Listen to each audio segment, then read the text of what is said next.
ठीक है जी, अब नुक्ता नंबर 5 की तरफ चलते हैं। ये वजह थी कि हमने इनको खूब मौका दिया, बार बार मौका दिया। अच्छा, अब हम जो जहां पे खड़े हैं, शमसुद्दीन साहब का जो चैलेंज था, जो वीडियो थी, वो तो हमने तोड़ दी। अच्छा, ये तो सिर्फ एक जुमला था जो मैंने आपके सामने पेश किया इस हवाले में, इस पॉइंट में, इस नुक्ते में। और वो क्या है कि याह्या कादियानी साहब फिर से एक दावा कर रहे हैं, हमने खूब मौका दिया। क्या मौका दिया जी? आपकी स्ट्रीम पर जाएं तो तूफाने बदतमीजी, माइक्स म्यूट, गुफ्तगू शुरू करना चाहें तो पीछे से माइक बंद और अपनी बदतमीजी शुरू। ये आपने मौका दिया। हमारी स्ट्रीम पर आए तो किसी बात का जवाब तक देने की इजाजत नहीं। अगर कहें कि किसी न्यूट्रल स्ट्रीम पे बैठते हैं तो आपको आना गवारा नहीं। तो आपने क्या मौका दिया? और आप तो अभी तक इस चैलेंज को प्रॉपर तरीके से एक्सेप्ट करने से ही डर रहे हैं, कांप रहे हैं, नई नई शर्तें रख देते हैं। पहले हवाला दो शिक्का, फिर बात करेंगे। भाई आप आए तो सही गुफ्तगू के लिए, जाहिर है आपको इन्हीं शिकों पे तमाम हवाले भी देंगे। मसला सिर्फ ये है कि अगर आप मैदान में आए और किसी भी तरह से, बल्कि मैं यूं कहूंगी बिल फर्जे मुहाल, ये मिर्जा कादियानी की किताब में लिखा है, बिल फर्जे मुहाल ये गुफ्तगू हो भी गई तो आपको खिफत का सामना है। तो इस डर से आप जो है वो बात ही करने को तैयार नहीं है। मगर दावा क्या है, हर 5 मिनट बाद हमने शमसुद्दीन साहब के चैलेंज को तोड़ दिया। वाह जी वाह, ऐसे चैलेंज टूटते हैं, बड़ी बात की आपने।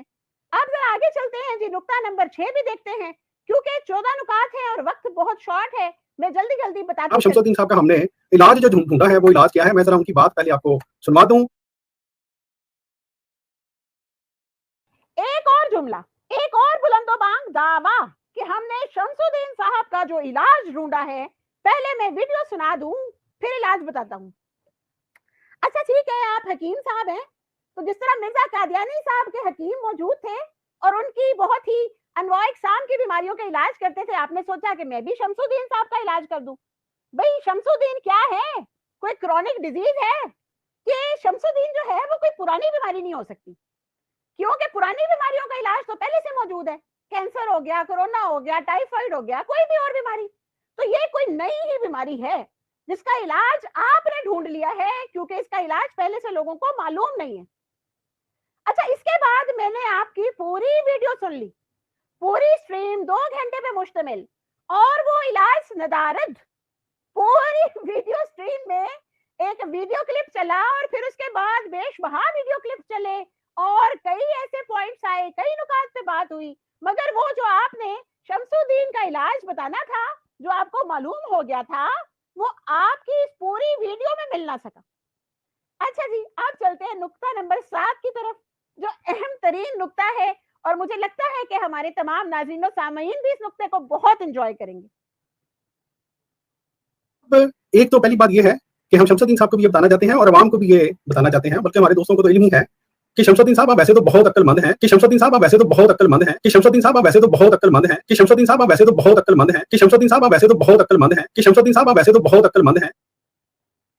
मैंने सोचा क्यों ना इसको बार-बार रिपीट किया जाए, क्योंकि वो अपनी पूरी जमात को भी बताना चाह रहे हैं और तमाम नाज़रीन और सामीन कराम को भी कि शमसुद्दीन साहब बहुत अक्लमंद हैं। तो हकीम याह्या साहब, शाबाश है आपको कि आप अपनी वीडियोस में बेतहाशा झूठ बोलते हैं, मगर ये एक बात आपने वाकई दुरुस्त कही है कि शमसुद्दीन साहब वैसे बहुत अक्लमंद हैं। जी जनाब, वो अक्लमंद हैं, तभी तो आपके सबके सामने कादियानी कुतुब की छुपी हुई तहरीरात पेश कर रहे हैं। शमसुद्दीन साहब अक्लमंद हैं, तभी तो मिर्जा कादियानी साहब के तमाम झूठ पेश कर रहे हैं, बल्कि बेनकाब कर रहे हैं। शमसुद्दीन साहब अक्लमंद हैं, तभी तो ये तहकीकात मुख्तलिफ जबानों में पेश कर रहे हैं और पूरी जमात अहमदिया को नचा छोड़ा है। एग्रीड जनाब, आपके नुक्ता नंबर 7 से तो हम सब के सब बदिलो जान मुत्तफिक हैं। अब हम आगे चलते हैं नुक्ता नंबर 8 की तरफ।